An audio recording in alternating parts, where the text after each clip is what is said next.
because, in artists also, I mean, I look at painters as, kind of working on one big painting their entire life. These are all little tapestries and pieces of it.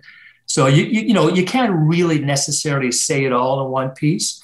When I symbolically sign the painting, that represents the completion of that painting, and it's the best I can do in that moment in time, and the painting stops in. But it's just part of the whole tapestry of all the paintings that I do as an artist. How do you know when you're done with that piece or when Yeah. to stop? Because that's a struggle at times. Oh, just a little more strokes here, or a Yeah. few more.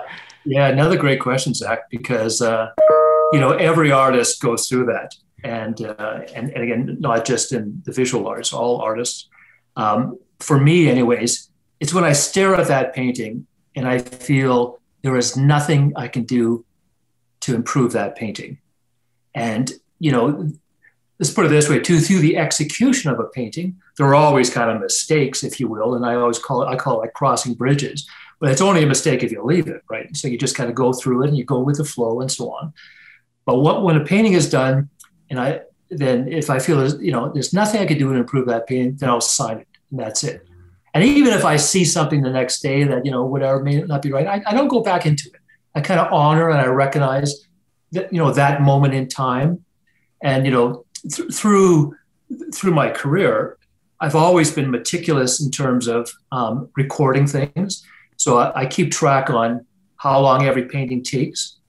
And I only work on one painting at one time, so it has my full attention. So for example, if I'm going to start painting after our interview here.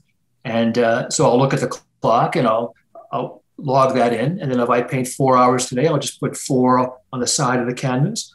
And once that painting is done, I'll calculate how much time it took. And I'll put it into my books. I'll put down all those details and so on.